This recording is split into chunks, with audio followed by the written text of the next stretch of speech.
जय हिंद प्यारे साथियों। दिल्ली पुलिस की जो हमने सीरीज स्टार्ट कर रखी है, उसी सीरीज में आज अगली शिफ्ट का ये पहला पार्ट है। उम्मीद है प्यारे साथियों हमें आपसे कि आपको बेहतरीन कंटेंट मिल रहा होगा और आप उससे बहुत ज्यादा संतुष्ट होगे। आगे भी आपको ऐसा ही क्वालिटी कंटेंट आपको मिलता रहेगा। तो चलिए साथियों शुरू करते हैं। हमारी जो अगली से थर्ड शिफ्ट है प्यारे साथियों, थर्ड शिफ्ट है और थर्ड शिफ्ट जो है वो है 16/11/2023 की third shift Delhi police constable की। और शुरू कर लेते हैं। इसमें हमारा जो पहला क्वेश्चन है वो है, निम्नलिखित में से कौन से दो प्रमुख आंतरिक भूमि मार्ग थे जिनके माध्यम से मौर्य काल के बाद व्यापार और वाणिज्य होता था। तो यहां पर जो क्वेश्चन है वो मौर्य वंश से है और मौर्य वंश के बाद कैसा व्यापार होता था, किन मार्गों से होता था, तो वो उत्तरापथ और दक्षिणापथ इसका राइट आंसर है। यहां पर समझना प्यारे साथियों, मौर्य काल का जो मौर्य है, मौर्य वंश, इसके जो संस्थापक हैं उनका नाम है चंद्रगुप्त मौर्य। चंद्रगुप्त मौर्य, मौर्य वंश के जो संस्थापक है चंद्रगुप्त मौर्य। चंद्रगुप्त मौर्य का शासन 322 बीसी से शुरू हुआ था और 298 बीसी तक चला था। चंद्रगुप्त मौर्य के बाद यहां पर गद्दी संभाली थी बिंदुसार ने। गद्दी संभाली थी बिंदुसार ने। चंद्रगुप्त ने जैन धर्म अपना लिया था। चंद्रगुप्त जैन धर्म के अनुयायी थे और जैन धर्म की शिक्षा, यह प्रश्न भी पूछा जाता है कि इन्होंने जैन धर्म की शिक्षा कहां से ली, दीक्षा कहां से ली, तो भद्रबाहु से। भद्रबाहु से इन्होंने जैन धर्म की शिक्षा ली थी और अपना शासनकाल बिंदुसार को सौंपकर ये श्रवण बेलगोला कर्नाटक में चले गए थे। कर्नाटक में श्रवण बेलगोला, और वहीं पर इनकी मृत्यु हुई थी संलेखना विधि द्वारा। संलेखना विधि द्वारा इन्होंने अपने प्राण त्याग दिए थे। प्यारे साथियों, जैन धर्म में एक विधि है जिसे हम संलेखना विधि कहते हैं। इस विधि में होता क्या है, जब व्यक्ति वृद्ध हो जाता है, बूढ़ा हो जाता है, तब वह अन्न जल त्याग कर मृत्यु को प्राप्त हो जाता है। इस विधि को हम संलेखना विधि कहते हैं। इसके अलावा चंद्रगुप्त मौर्य से रिलेटेड आपको याद रखना है, 305 में सेल्यूकस निकेटर के साथ इसका युद्ध हुआ। सेल्यूकस के साथ युद्ध हुआ 305 में। और सेल्यूकस का एक दूत जो चंद्रगुप्त मौर्य के दरबार में गया था, जिसका नाम मेघसथनीज था। मेघसथनीज चंद्रगुप्त मौर्य का दूत था। इसकी एक बुक भी है, इसकी बुक का नाम इंडिका है। और इंडिका में पाटलिपुत्र को पोलीग्रोथा कहा गया है। पाटलिपुत्र को पोलीग्रोथा कहा गया है। इंडिका बुक में मेघसथनीज की बुक है। मेघसथनीज दूत था सेल्यूकस निकेटर का और किसके दरबार में गया था, तो चंद्रगुप्त मौर्य के दरबार में। अगले क्वेश्चन की तरफ चलते हैं प्यारे साथियों। उम्मीद है आपको समझ में आ चुका होगा। अगला क्वेश्चन है, किस भारतीय नृत्य में महरी नृत्य शैली होती है। तो प्यारे साथियों यहां पर जो इसका राइट आंसर है, तो यहां पर इसका राइट आंसर है ओडिशा में जो महरी नृत्य शैली है। ये जो नृत्य शैली है ये जगन्नाथ मंदिर के अंदर होती है। जगन्नाथ जो मंदिर है, जगन्नाथ मंदिर में ये नृत्य शैली का उपयोग किया जाता है। जगन्नाथ मंदिर प्यारे साथियों उड़ीसा के अंदर है। ये प्रश्न भी अलग से पूछा जाता है कि जगन्नाथ मंदिर कहां पे है, तो उड़ीसा के अंदर। इसके अलावा कुछ हिंदुस्तानी संगीत से संबंधित शैलियां हैं, उनसे भी प्रश्न पूछा जाता है कि बताइए, प्रश्न पूछा जाता है तो समझना। संगीत की हिंदुस्तानी शाखा संगीत संरचना और उसमें तत्कालीन की संभावनाओं पर अधिक केंद्रित होती है। हिंदुस्तानी शाखा में शुद्ध स्वर सप्तक, प्राकृतिक स्वरों के सप्तक के पैमानों को अपना गया है। यहाँ पर हिंदुस्तानी संगीत से संबंधित कुछ शैलियां हैं। कई बार प्रश्न आता है कि बताइए होरी शैली किस संगीत की शैली है, तो वह हिंदुस्तानी की। तो ध्रुपद, दमार, होरी, ख्याल, टपा, चतुरंग, रस सागर, तराना, सरगम और ठुमरी जैसी हिंदुस्तानी संगीत की गायन शैलियां हैं। ये प्रमुख 10 शैलियां हैं। क्लियर है ना? तो प्रमुख ये 10 शैलियां हैं। अगले क्वेश्चन की तरफ चलते हैं।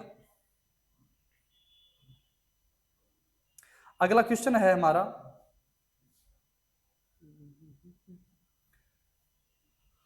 अगला क्वेश्चन है, शतरंज में उपयोग होने वाले सफेद हाथियों की संख्या होती है। शतरंज में उपयोग होने वाले सफेद हाथियों की संख्या होती है, तो यहाँ पे 2 होती है। पहली बात। तो दूसरी बात, अगर आप वीडियो के साथ बने हुए हैं तो आपने पिछले पार्टों में भी देखा होगा, शतरंज से वहां पे भी क्वेश्चन आया था और वहां पे भी मैंने शतरंज के ऑल डिटेल आपको वहां पे भी दे दी थी। यहाँ पे मैं कुछ बातें आपको और दोबारा से बता देता हूँ। शतरंज में सफेद हाथियों की संख्या 2 होती है। शतरंज में 64 बिसात होते हैं, 64 बिसात होते हैं। 64 जो बॉक्स होते हैं ना, 64 जो बॉक्स होते हैं, उन बॉक्सों की संख्या 64 होती है। उन बॉक्सों की संख्या 64 होती है भाई। यहाँ पर 64, देखो समझना, शतरंज में 64 8x8 बॉक्स होते हैं वर्गाकार खाने में। शतरंज के मोहरे 6 अलग अलग प्रकार के होते हैं, प्रत्येक पक्ष में 16 टुकड़े से शुरू होता है। तो यहाँ पर 2 प्यादे, यहाँ पर समझना 8 प्यादे, सॉरी 8 तो प्यादे, 8 प्यादे, 2 बिशप, 2 सूरवीर, 2 हाथी, 1 रानी और 1 राजा होता है। ध्यान से समझना, 8 प्यादे, 2 बिशप, 2 सूरवीर, 2 हाथी, 1 रानी और 1 राजा होता है। 8 प्यादे, 2 बिशप, 2 सूरवीर, 2 हाथी, 1 रानी, 1 राजा होते हैं। अगले क्वेश्चन की तरफ चलते हैं। तो यहाँ शतरंज से कई बार प्रश्न आया है पहले भी।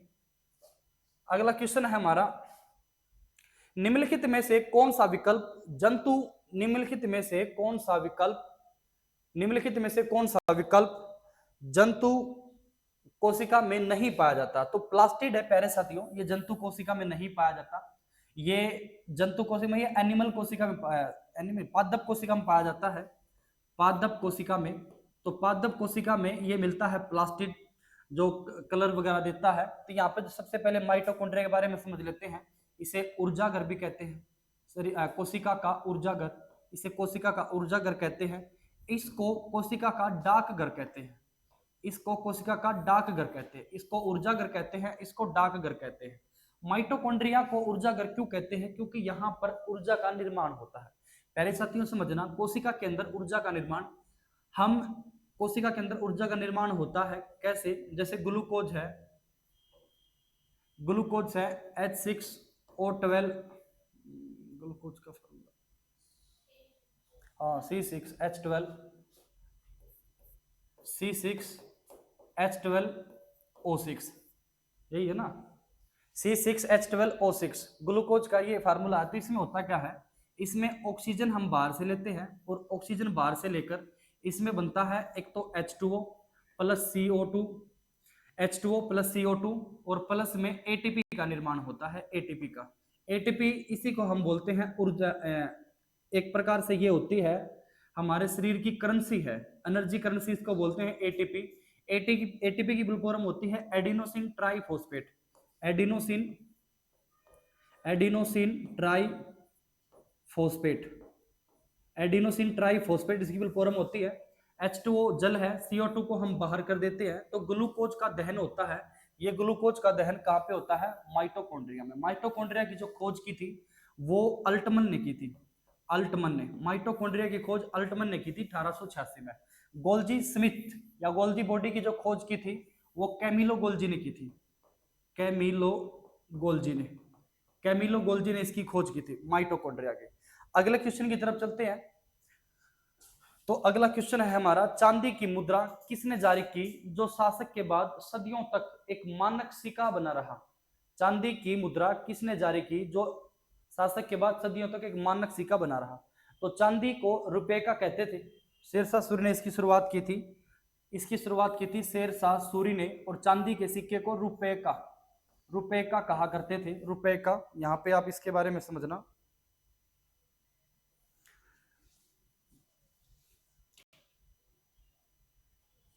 समझना यहाँ पे शेरशाह सूरी का जो शासन काल था वो 1540 से 1545 तक था।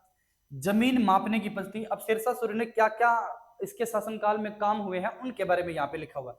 जमीन मापने की नई पद्धति जिसे जरीन, जरीन कहते थे, जरीब कहते थे, जिसे जरीब कहते थे, रस्सी से भूमि मापन प्रणाली शुरू की थी।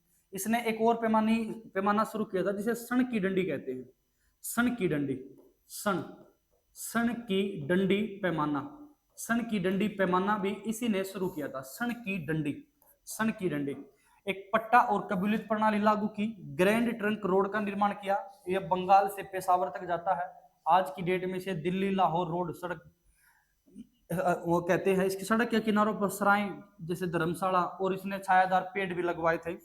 इसने रुपए का बोलते थे वैसे इसे रुपए का, इसने रुपए का नाम की एक चांदी का सिक्का प्रणाली शुरू की। यही आगे चलकर भारत की स्थायी मुद्रा बन गई। तांबे का सिक्का जारी किया जिसे दाम और सोने के सिक्के को मुहर चलाया, मुहर चलाई, सोने के सिक्के को मोहर, सोने के सिक्के पर मोहर चलाई थी, सोने के सिक्के पर मोहर। अगले क्वेश्चन की तरफ चलते हैं। अगला क्वेश्चन है हमारा 1853 में भारत के किस राज्य में पहली ट्रेन चलाई गई थी? बहुत ही आसान क्वेश्चन है, बहुत ही ज्यादा आसान क्वेश्चन है, इसके बारे में भी समझ लेते हैं। 1853 में शासन था लॉर्ड डलहौजी का, लॉर्ड डलहौजी। 1853 में लॉर्ड डलहौजी का शासन था, इसी के शासनकाल में ट्रेन चली थी। लॉर्ड डलहौजी को रेलवे का जनक भी कहते हैं, रेलवे का जनक, रेलवे का जो जनक कहते हैं वो लॉर्ड डलहौजी को कहते हैं। भारत की पहली रेल, भारत की पहली रेल, भारत की पहली ट्रेन, भारत की पहली ट्रेन, भारत की पहली ट्रेन 1853 में चली थी, 1853 में, और ये चली थी मुंबई से ठाणे, मुंबई से, मुंबई से ठाणे, मुंबई से ठाणे, और ये 34 किलोमीटर चली थी, 34 किलोमीटर मुंबई से ठाणे। भारत की पहली ट्रेन। अगर वर्ल्ड की पहली ट्रेन की बात हो तो वर्ल्ड की पहली ट्रेन, वर्ल्ड की पहली ट्रेन 1825 में चली थी, वर्ल्ड की पहली ट्रेन चली थी 1825 में, वर्ल्ड की पहली ट्रेन। ये भी ध्यान में रखना प्यारे साथियों, रेलवे बोर्ड का, रेलवे बोर्ड का जो गठन हुआ है, रेलवे बोर्ड का जो गठन हुआ है 1905 में हुआ था रेलवे बोर्ड का गठन। और रेलवे का जो राष्ट्रीयकरण हुआ था, रेलवे का राष्ट्रीयकरण, रेलवे का राष्ट्रीयकरण, रेलवे का राष्ट्रीयकरण 1951 में हुआ था। रेलवे का राष्ट्रीयकरण हुआ है 1951 में, रेलवे का राष्ट्रीयकरण 1951 में। भारत की सबसे तेज ट्रेन, सबसे तेज ट्रेन जो है वो वंदे भारत है, वंदे भारत, वंदे भारत, भारत की सबसे तेज ट्रेन। और सबसे लंबी दूरी तय करने वाली ट्रेन, सबसे लंबी लंबी दूरी तय करने वाली ट्रेन, इसका नाम है विवेक एक्सप्रेस, विवेक एक्सप्रेस, विवेक एक्सप्रेस, सबसे लंबी दूरी तय करने वाली ट्रेन विवेक एक्सप्रेस। तो क्वेश्चन था 1853 में भारत की किस राज्य में पहली ट्रेन चली है? तो वो महाराष्ट्र में, महाराष्ट्र के मुंबई में। अगले क्वेश्चन की तरफ चलते हैं। अगला क्वेश्चन है हमारा, निम्नलिखित में से कौन सा 1829 में गौर मोहन एडी द्वारा खोला गया? तो इसका राइट आंसर है ओरिएंटल सेमिनरी, ओरिएंटल सेमिनरी।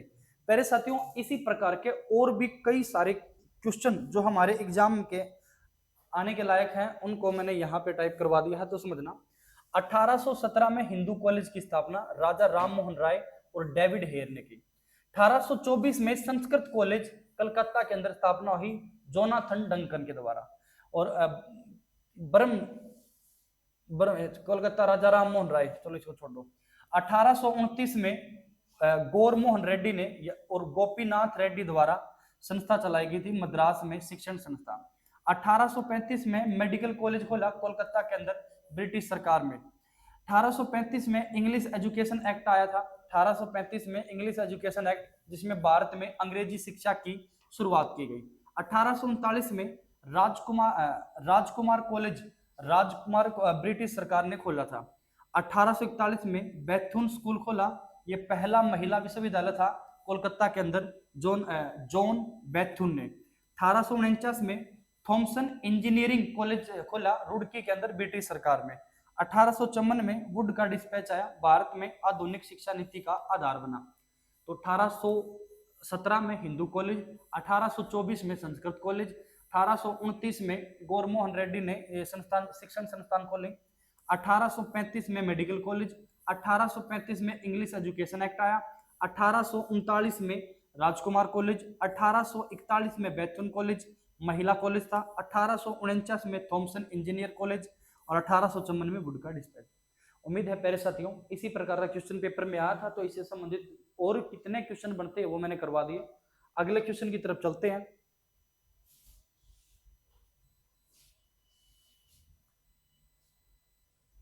अगला क्वेश्चन है हमारा, भारतीय वॉलीबॉल संघ की स्थापना किस वर्ष में की गई थी? तो 1951 में। भारतीय वॉलीबॉल संघ की स्थापना कब की गई थी? तो 1951 में। प्यारे साथियों, यहां पर वॉलीबॉल संघ की स्थापना से क्वेश्चन आया है, यानी कि ऐसा संघ जो किसी गेम का संघ है, जो किसी खेल का संघ है। इसी प्रकार के और कितने संघ अपने भारत में है, तो उनकी बात मैं कर लेता हूं। ऐसे कितने संघों की स्थापना हुई है, जैसे बॉक्सिंग क्लब होगा, वॉलीबॉल का संघ होगा, उसी प्रकार के समझना। एक तो इसके बारे में समझ ले, पहली नेशनल वॉलीबॉल चैंपियनशिप 1952 में मद्रास में हुई थी, और वर्तमान इसके अध्यक्ष अजय सिंघानिया है। वर्तमान इसके अध्यक्ष कौन है? अजय सिंघानिया। अच्छा, भारतीय क्रिकेट कंट्रोल बोर्ड है एक, उसी प्रकार के और क्वेश्चन कौन से हैं तो समझना। भारतीय क्रिकेट कंट्रोल बोर्ड की स्थापना 1928 में हुई।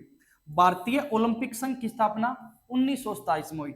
भारतीय फुटबॉल संघ की स्थापना 1937 में। बैडमिंटन संघ की स्थापना 1934 में। भारतीय कुश्ती महासंघ की स्थापना 1958 में। हॉकी इंडिया कब बना? 2009 में। भारतीय बॉक्सिंग फेडरेशन कब बना? 1949 में। भारतीय एथलेटिक फेडरेशन कब बना? 1946 में। प्यारे साथियों, मोस्ट इंपोर्टेंट है, आप इसको जरूर नोट डाउन करें, वीडियो को बार बार देखें ताकि आपको ये याद हो सके। मोस्ट इंपोर्टेंट फैक्ट है, भारतीय क्रिकेट बोर्ड की स्थापना 1928, और भारतीय ओलंपिक संघ की स्थापना 1927, भारतीय फुटबॉल संघ की स्थापना 1937, बैडमिंटन संघ की स्थापना 1934, भारतीय कुश्ती महासंघ की स्थापना 1958, हॉकी इंडिया कब बना? 2009 में। भारतीय बॉक्सिंग फेडरेशन की स्थापना कब? तो 1949 में। भारतीय एथलेटिक्स फेडरेशन की स्थापना कब? 1946 में।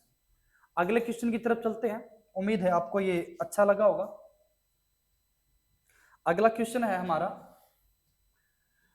वर्ष भर उपलब्ध खाद्य संसाधनों के साथ कीटभक्षी आबादी का सहायता करने में कौन सी प्रजाति महत्वपूर्ण है? तो यहां पर कुछ प्रजातियां लिख रखी हैं। इसका राइट आंसर प्यारे साथियों, इसका राइट आंसर है फाइकस प्रजाति। फाइकस प्रजाति, ये प्रजातियां, क्वेश्चन है बायोलॉजी का क्वेश्चन है। अगला क्वेश्चन है हमारा, मानव विकास रिपोर्ट 2021-22 के अनुसार भारत में जन्म के समय महिला जीवन प्रत्याशा कितनी है? तो इसमें हमारी 68.9 है। महिला जीवन प्रत्याशा 68.9 और पुरुष जीवन प्रत्याशा 68.9 वर्ष है, और पुरुष की है 65 वर्ष। प्यारे साथियों, जितने भी सूचकांक है, ये यूएनडीपी जारी करती है, जितने भी सूचकांक है, सभी सूचकांकों की एक पार्टिकुलर अलग से वीडियो बनाएंगे, उसमें कंप्लीट मैं आपको करवा दूंगा। यहाँ पे तो हर एक के बारे में, क्योंकि अगर मैं इनके और डिटेल लेकर भी आता तो लंबी वीडियो बन जाती है, उसमें कुछ डिटेल मैंने अलग से वीडियो में डालूंगा इसके बारे में, स्पेशल जो सूचकांकों की वीडियो होगी। ऐसे क्वेश्चन जो, जैसे इसमें जो क्वेश्चन आन 2021-22 का आया है, ये 21-22 का 23 में पेपर था, तो 21-22 का आया है। हम जब अपनी वीडियो बनाएंगे इसके ऊपर, तो उसमें 2024 के भी लेंगे, 23 के भी लेंगे, तो 23 के, 24 के और 25 के, तीनों सालों का बहुत सारा कंटेंट मैं आपको दूंगा। अगला क्वेश्चन है, एमएसएमई को क्रेडिट और हैंड होल्डिंग सेवाओं की पहुंच में सुधार के लिए सुधार के लिए सिडबी द्वारा कौन सा पोर्टल लॉन्च किया गया है? कौन सा पोर्टल लॉन्च किया गया है? तो पोर्टल का नाम है उद्यमी मित्र। पोर्टल का नाम है उद्यमी मित्र। पोर्टल का नाम है उद्यमी मित्र। यहां पे एमएसएमई के बारे में समझना। MSME, micro small and medium enterprises. Micro small and medium enterprises Bharat में सूक्ष्म, लघु और मध्यम उद्यमों का एक समूह है जो अर्थव्यवस्था की रीढ़ माने जाते हैं। ये एमएसएमई की परिभाषा और वर्गीकरण भारत सरकार ने 2018 में एमएसएमई के वर्गीकरण के लिए नई प्रणाली अपनाई थी, जो वार्षिक कारोबार पर आधारित है। सूक्ष्म वार्षिक कारोबार में 5 करोड़, ये मोस्ट इंपोर्टेंट है प्यारे साथियों, कि सूक्ष्म वार्षिक कारोबार में 5 करोड़ और 5 करोड़ तक, लघु वार्षिक कारोबार में 5 करोड़ से 75 करोड़ तक, और मध्यम कारोबार में 75 करोड़ से 250 करोड़ तक का सुविधाएं या जो उद्योग है वो इसमें शामिल होते हैं। अगला क्वेश्चन है हमारा, कौन सा अनुच्छेद मंत्रिपरिषद को राष्ट्रपति को सहायता एवं सलाह देने की अनुमति प्रदान करता है। बहुत ही आसान क्वेश्चन है, इसका राइट आंसर है अनुच्छेद 74। अनुच्छेद 74, अनुच्छेद 74 में मंत्रिपरिषद है, मंत्रिपरिषद की राष्ट्रपति की सहायता के लिए। प्यारे साथियों, अनुच्छेद 74 में इस बात का उल्लेख है कि राष्ट्रपति की सहायता के लिए एक मंत्रिपरिषद होगी और उस मंत्रिपरिषद का मुखिया प्रधानमंत्री होगा। अनुच्छेद 75 में प्रधानमंत्री की नियुक्ति का जिक्र है। राष्ट्रपति अनुच्छेद 75 के तहत प्रधानमंत्री की नियुक्ति करता है। अनुच्छेद 74 के तहत मंत्रिपरिषद की सलाह पर काम करता है। अनुच्छेद 74 के तहत मंत्रिपरिषद होगी राष्ट्रपति की सहायता करने के लिए। राष्ट्रपति की सहायता करने के लिए एक मंत्रिपरिषद होगी। और ये मंत्रिपरिषद का जो कंसेप्ट है ये हमने इंग्लैंड से कॉपी किया है, इंग्लैंड के संविधान से, ब्रिटेन के संविधान से। तो ये हमने ब्रिटेन के संविधान से कॉपी किया है। जो हमारी जो पूरी कंप्लीट संसद है ये भाग 5 के अंदर शामिल है, भाग 5 में, भाग 5 में शामिल है। भाग 5 में प्यारे साथियों संघ है, एक स्पेशल पार्टिकुलर नाम की बात करा तो भाग 5 का नाम संघ है, संघ। अगला क्वेश्चन की तरफ चलते हैं। भारत को अर्ध संघ के रूप में किसने वर्णित किया था? तो केसी वेयर ने किया था, केसी वेयर ने। भारत को अर्ध संघ के रूप में किसने किया था वर्णित? तो केसी वेयर ने, केसी वेयर ने। समझना, अर्ध संघ विविधताओं की भूमि है। यह शब्द भारत की भौगोलिक और सांस्कृतिक विविधता को दर्शाने के लिए प्रयोग किया गया था। इसे भारतीय भूगोलविद और इतिहासकार ने भारत के लिए इस्तेमाल किया था। इसका अर्थ है कि भारत एक ऐसी भूमि है जहां विभिन्न भाषाएं, धर्म, संस्कृति, जलवायु और भौगोलिक क्षेत्र मौजूद है, जो इसे अद्वितीय बनाता है। भारत में सागरों, पहाड़ों, मैदानों, रेगिस्तानों का मिश्रण है। यहाँ संस्कृति, भाषा, धर्म की विविधता है, इसलिए इसे अर्ध संघ यानी विविधताओं की भूमि कहा गया है। उम्मीद है प्यारे साथियों आपको सब कुछ समझ में आ गया होगा। अगले क्वेश्चन की बात करते हैं। अगला क्वेश्चन है हमारा, बौद्ध धर्म के प्रवर्तक गौतम बुद्ध प्राचीन भारत में महाजनपद काल के दौरान निम्नलिखित में से किस गणतांत्रिक राज्य के राजकुमार थे? किस गणतांत्रिक राज्य के राजकुमार थे? तो महात्मा बुद्ध से क्वेश्चन आया है। एक तो मैं आपको बता दूं, बौद्ध धर्म के संस्थापक तो आपको पता ही होगा महात्मा बुद्ध हैं, तथागत हैं। तो ये शाक्य वंश से संबंधित थे। इनके पिता का नाम शुद्धोधन, पिता का नाम शुद्धोधन और माता का नाम, पिता का नाम शुद्धोधन, माता का नाम महामाया था, महामाया था। इनका जन्म 563 बीसी में नेपाल की घाटी, नेपाल की तराई लुम्बिनी वन में इनका जन्म हुआ था 563 बीसी में। और इनकी जो मृत्यु हुई थी वो 483 बीसी में हुई थी। मृत्यु हुई थी 483 बीसी में। महात्मा बुद्ध की मृत्यु हुई थी 483 बीसी में, 483 बीसी में। पीपल के वृक्ष के नीचे इनको ज्ञान की प्राप्ति हुई। पीपल के वृक्ष के नीचे इनको ज्ञान की प्राप्ति हुई। उसी पीपल के वृक्ष को बोधि वृक्ष कहा गया, बोधि वृक्ष कहा गया। इस बोधि वृक्ष को शशांक ने कटवाया था, शशांक ने कटवाया था। बोधि वृक्ष को शशांक ने कटाया था। ज्ञान की प्राप्ति हुई थी बोध गया में, ज्ञान की प्राप्ति हुई थी बोध गया। निरंजना या पुनपुन नदी के किनारे, निरंजना या पुनपुन नदी के किनारे उरुवेला में, बोध गया में इनको ज्ञान की प्राप्ति हुई थी। तो महात्मा बुद्ध 563 बीसी में जन्म, 483 बीसी में मृत्यु। ज्ञान का प्रतीक, ज्ञान की प्राप्ति पीपल के वृक्ष के नीचे बोध गया के अंदर, जिस वृक्ष को बोधि कहा गया, बोधि वृक्ष कहा गया। इस बोधि वृक्ष को शशांक ने कटवाया था। अगला क्वेश्चन है हमारा, यमुना नदी का उद्गम निम्नलिखित में से किस राज्य केंद्र शासित प्रदेश से होकर जाता है? तो प्रदेश से होकर, यमुना नदी का उद्गम में किस राज्य प्रदेश से होता है? अच्छा ठीक है, उत्तराखंड।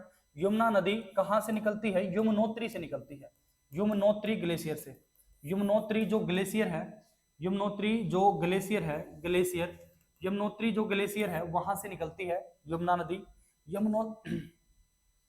यमुनोत्री ग्लेशियर से निकलती है, भारत की सबसे लंबी सहायक नदी है, भारत की सबसे लंबी सहायक नदी, भारत की सबसे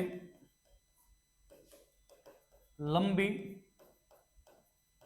सहायक नदी, भारत की सबसे लंबी सहायक नदी है यमुना। यह गंगा की सहायक नदी है।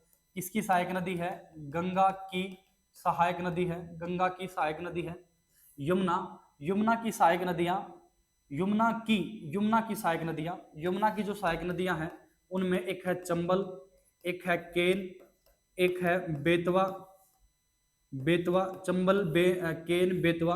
बेतवा नदी पर माता टीला परियोजना है, माता टीला परियोजना, बेतवा नदी पर माता टीला परियोजना है। ये एग्जाम में पूछी गई है, माता टीला परियोजना किस नदी पर है? बेतवा नदी पर है।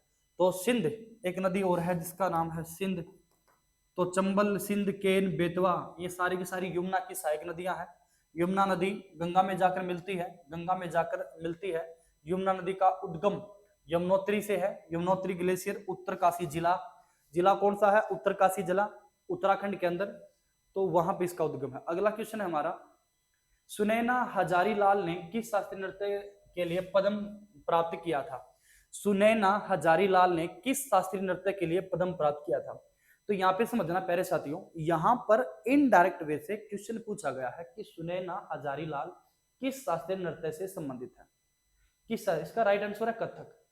एक छोटी ही बात और प्यारे साथियों, आपको जैसा कि क्वेश्चन की सेंस को समझो, यहाँ पर उस शास्त्रीय कलाकार के बारे में पूछा गया है जिनको पद्मश्री मिला था। एग्जाम में वही आते हैं जो फिलहाल चर्चा में हो। इनको पद्मश्री मिला था, कथक से संबंधित है, इसलिए ये पूछे गए हैं। अभी 2024-25 में कुछ ऐसे ही कलाकार हैं जिनको कुछ पद्मश्री, कुछ पद्म विभूषण या पद्म पुरस्कार जो मिले हैं, तो वो किन किन से रिलेटेड है तो मैं वो बता देता हूँ आपको। ऐसा हो सकता है कि आने वाले एग्जाम में, हमारे एग्जाम में वहां से जरूर क्वेश्चन आएगा। ये वे व्यक्ति हैं प्यारे साथियों, 2024 में और 25 में दोनों की कराता हूं मैं। पद्म विभूषण जिनको मिला है और वो किस शास्त्रीय नृत्य से संबंधित है। जैसे यहाँ पर एक मिला है पद्मा सुब्रमण्यम को 2024 में पद्म विभूषण मिला है पद्मा सुब्रमण्यम को। इंपॉर्टेंट है, भरतनाट्यम की महान नर्तंगना और शिक्षिका है। एक तमिलनाडु से है विजंती माला, ये प्रसिद्ध नर्तंगना है, अभिनेत्री तमिलनाडु की है। तो इनको भी पद्म विभूषण मिला है 2024 में। ऐसा हो सकता है जिनको पद्मश्री मिला ना, उनसे रिलेटेड एक क्वेश्चन आता है। तो किन किन को मिला है वो आप देख रहे हैं। तो पद्म विभूषण पद्मा सुब्रमण्यम और विजयंती माला, इन दोनों को मिला है। 2025 में लक्ष्मी नारायण सुब्रमण्यम जो प्रसिद्ध वायलिन वादक है, और कर्नाटक के कुमुदिनी लाकिया, इनको मरणोपरांत। ये प्रसिद्ध कथक के नर्तंगना थी भी। इसके साथ गुजरात के शारदा सिन्हा, ये भी प्रसिद्ध लोक गायिका थी, इनको मरणोपरांत मिला है। लोक गायिका थी। तो यहाँ पर एक तो 2025 में लक्ष्मी नारायण सुब्रमण्यम है, इसके अलावा कुमुदिनी लाकिया है, इसके अलावा गुजरात की शारदा मतलब ये जो थी ना, ये कथक से संबंधित, कुमुदिनी लाकिया ये तो गुजरात से है, और जो शारदा सिन्हा है ना, ये बिहार से है। ये मैं बिहार हटा दिया, तो ये बिहार से है। 2024 में किसको मिला है? ये पद्मश्री। अब बात है पद्मश्री की। उर्मिला श्रीवास्तव को, कथक से संबंधित है, नर्तंगना थी। उत्तर प्रदेश की है नसीम बानो, कथक से संबंधित है, इनको भी नर्तंगना है। अच्छा, उत्तर प्रदेश की गोदावरी सिन्हा, इसको भी मिला है। उत्तर प्रदेश की गोदावरी सिन्हा किससे रिलेटेड है? कथक से। तो उत्तर प्रदेश की एक है बाबूराम, ये भी कथक से संबंधित है, इसको भी पद्मश्री मिला है। प्यारे साथियों, मोस्ट इंपोर्टेंट है, बहुत ही ज्यादा इंपोर्टेंट है। ये ही एग्जाम में पूछे जाएंगे एग्जाम में, क्योंकि इनको मिला है पद्म पुरस्कार, पद्मश्री, पद्म विभूषण जो भी मिला है, और ये पूछे जाएंगे कि किस नृत्य से संबंधित है। तो ध्यान रखना, 2024 के 25 के ये व्यक्ति हैं, पद्मश्री 2024 में इनको मिला है, और पद्मश्री 2025 में ममता शंकर को मिला है, जो नर्तंगना है और अभिनेत्री है। इसके अलावा थिम्या सूरजमुखी देवी हैं, जो मणिपुर से संबंधित हैं। तो ये मोस्ट इंपोर्टेंट है प्यारे साथियों, इसको जरूर आप एक बार वीडियो को पॉज करके रोक के इनको नोट डाउन जरूर कर लेना। अगला क्वेश्चन है हमारा, playing it my way my autobiography निम्नलिखित में से क्रिकेटरों में से किसके द्वारा लिखी गई है? तो इसका राइट आंसर है सचिन तेंदुलकर। अब ऐसे ही क्वेश्चन मैं आपको करवाता हूं जो हमारे एग्जाम में आ सकते हैं। यहाँ क्रिकेटरों से संबंधित कुछ इनकी ऑटोबायोग्राफी है, आपने भी क्वेश्चन देखा, वहां क्वेश्चन आया हुआ है। तो सचिन तेंदुलकर की है playing it my way, Yusuf Pathan की है the test of my life, Saurav Ganguly की है a century is not enough, Mary Kom की है अनब्रेकेबल, विजेंद्र सिंह की है the ring of fire, Babita Phogat की है माई स्टोरी, गीता फोगाट की है माई जर्नी, मिल्खा सिंह की है winning is everything, PT Usha की है अनस्टॉपेबल, अच्छा जलाटन इब्राहिमोविच इसकी है एम जलेटन इब्राहिमोविच, अच्छा लेंस आर्मस्ट्रॉन्ग की है माई लाइफ माई ऑटोबायोग्राफी। इसके अलावा अगला क्वेश्चन की तरफ चलते हैं। अगला क्वेश्चन है हमारा, अगला क्वेश्चन है जब लावा भूमि से विकसित दरारें और विद्रोह, जब लावा भूमि से विकसित दरारें और विद्रोह से अपना रास्ता बनाता है तो यह जमीन के लगभग लंबवत जम जाता है। यह दीवार जैसी संरचना विकसित करने के लिए उसी स्थिति में ठंडा हो जाता है। इस संरचना को क्या कहा जाता है? प्यारे साथियों, आपको पता होगा, हम जो ऑफलाइन में पढ़ते हैं, जब ज्योग्राफी की क्लास चली हुई थी तो ज्योग्राफी में मैंने आपको बहुत सारी संरचनाएं करवाई थी। जैसे सीजीएल में भी क्वेश्चन पूछा गया था कि जब कोई नदी किसी पहाड़ को काटती है तो एक ऊर्ध्वाधर, एक समतल, एक सतह बनती है, उस सतह को क्या कहते हैं? ऐसा भी प्रश्न आया था। तो यहाँ पे भी उसी प्रकार क्वेश्चन पूछा गया है। तो इसका राइट आंसर है डाइक्स। इसका राइट आंसर क्या है? डाइक्स। अगला क्वेश्चन है निम्नलिखित में से कौन सा मंदिर होयसल स्थापत्य शैली में बनाया गया है? तो इसका राइट आंसर है केशव मंदिर। केशव मंदिर। इन मंदिरों से संबंधित जो शैलियों से संबंधित है उसको देखना। इसी शैली में बने हुए एक मंदिर है चामुंडेश्वरी मंदिर। ये चामुंडेश्वरी मंदिर बेलूर कर्नाटक में है। 1117 और 12वीं सदी में भगवान विष्णु को समर्पित है, ये बनाया गया था। एक है हलेबिद होयसलेश्वरी मंदिर। ये मंदिर हलेबिद में है, कर्नाटक के अंदर, 12वीं सदी में बनाया गया था, भगवान शिव को समर्पित है, भगवान शिव को समर्पित है। एक है केसरीनाथ, केसरीनाथ मंदिर। ये सोमनाथपुरम कर्नाटक में है, 1268 में इसको बनाया गया था, विष्णु भगवान से संबंधित। एक है नागरजीवा मंदिर। नागरजीवा मंदिर ये हेलविद कर्नाटक में है, शिव से संबंधित। एक है सोनारायण मंदिर। सोनारायण मंदिर सोमनाथपुर कर्नाटक में है, 13वीं सदी में इसको बनाया गया था। ये भी होयसल शैली का उत्तम उदाहरण है। क्लियर है ना?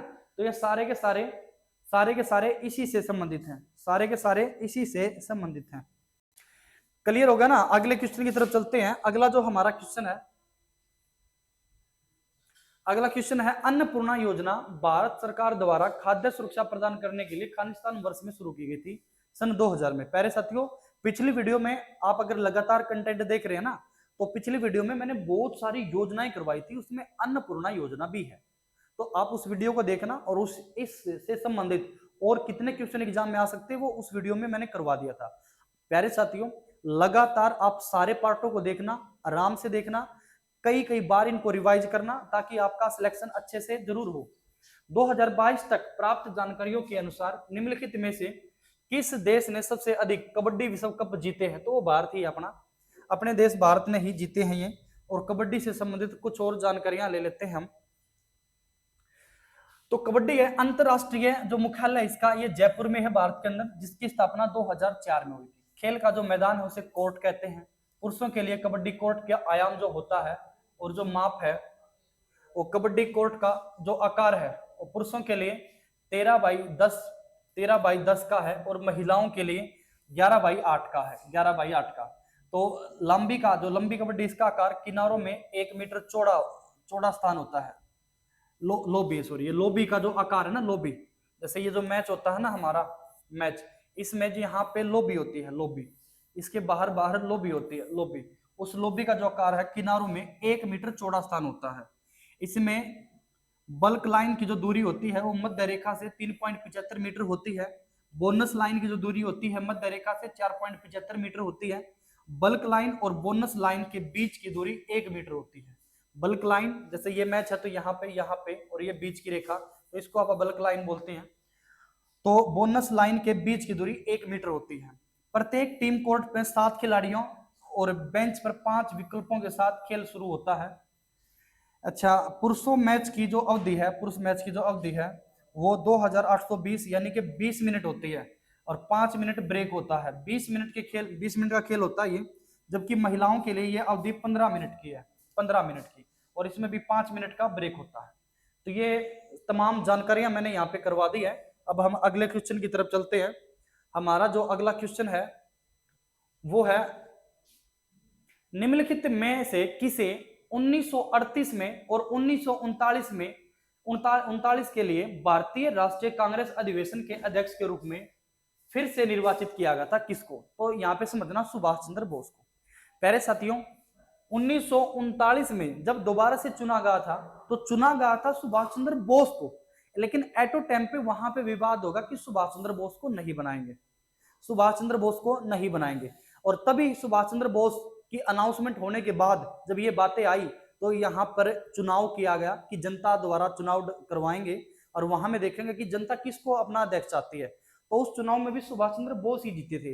लेकिन इसके बाद 1939 में यहाँ पर इन्होंने कांग्रेस छोड़ दी थी, इन्होंने अपना अपमानित फील किया, तो सुभाष चंद्र बोस ने कांग्रेस छोड़ दी थी। और इसी को, कांग्रेस छोड़ने को त्रिपुरी संकट कहते हैं। कई बार प्रश्न आता है कि त्रिपुरी संकट कब आया था? तो 1939 में ही आया था। अगला क्वेश्चन है, जब सरदार शरण सिंह समिति ने मौलिक अधिकर्तव्यों के विषय में सिफारिश की तब कौन सी राजनीतिक पार्टी सत्ता में थी? तो राष्ट्रीय कांग्रेस पार्टी उस समय सत्ता में थी, भारतीय राष्ट्रीय कांग्रेस पार्टी सत्ता में थी। मौलिक अधिकर्तव्यों से संबंधित बहुत सारे क्वेश्चन मैंने, बहुत सारी डिटेल पिछले वीडियो में मैंने करवा दी है, तो बार बार वही बातें आती हैं। सरदार शरण सिंह समिति कहां से कॉपी किया? हमने रूस से। कहां से कॉपी किया? हमने ये रूस से किया है। अच्छा, सरदार मौलिक कर्तव्य है, ये कहां पे जोड़े गए हैं? अनुच्छेद 51 क में जोड़े गए हैं, अनुच्छेद 51 क में। भाग कौन सा है? तो भाग 4 क इसका भाग है। तो ये सारे के सारे क्वेश्चन प्यारे साथियों हमने करवा दिए हैं। अगला क्वेश्चन है, किस नहर की हेड रेगुलेटर अक्षमता इतनी है जिसके लिए दुनिया की सबसे बड़ी आच्छादित सिंचाई नहर माना जाता है? तो नर्मदा मुख्य नहर है। एक लास्ट क्वेश्चन और कर लेते हैं, तो 25 क्वेश्चन करेंगे हम इस वीडियो में, बाकी के 25 क्वेश्चन अगले पार्ट में करेंगे। तो लास्ट क्वेश्चन है, विटामिन ए के बारे में दिए कथनों पर सही बताइए। Vitamin A beta carotene vitamin A का पूर्ववर्ती है, बिल्कुल सही है। कथन बी, पत्तेदार हरी सब्जियां और पीले फल विटामिन ए के अच्छे स्रोत है, बिल्कुल दोनों कथन बिल्कुल ठीक है।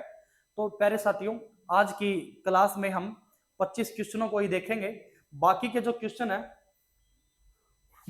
क्वेश्चन है उनको हम पार्ट 2 में देखेंगे, पार्ट 2 के अंदर। तो प्यारे साथियों, दिल्ली पुलिस में आप चाहते हैं कि आपका सिलेक्शन हो, तो जितने भी प्रीवियस ईयर जो हमारी आंसर की से हम सिलेबस कवर कर रहे हैं, इसके साथ जुड़े रहिए। ऐसा कंटेंट पूरे यूट्यूब जगत पे आपको कहीं पर भी नहीं मिलेगा, कहीं पे भी नहीं मिलेगा, कहीं पर भी नहीं मिलेगा। अगर आप चाहते हैं कि अच्छा कंटेंट मिले, वो कंटेंट मिले जो डायरेक्ट पेपर में छपा दिखाई दे आपको, तो हमारे साथ जुड़िए, चैनल को सब्सक्राइब कर ले। लगातार आपको कंप्लीट सेट मिलेगा, कंप्लीट सेशन मिलेंगे। और तब जब हमारा पेपर नजदीक आ जाएगा तो सारी क्लासों का रिवीजन अलग से एक प्रॉपर लंबी क्लास में लाइव आकर मैं ये सारा का सारा रिवीजन कराऊंगा, वहां पर हर बच्चे का डाउट भी लूंगा। तब तक के लिए प्यारे साथियों, जय हिंद। अगले वीडियो में फिर मिलते हैं। जय हिंद।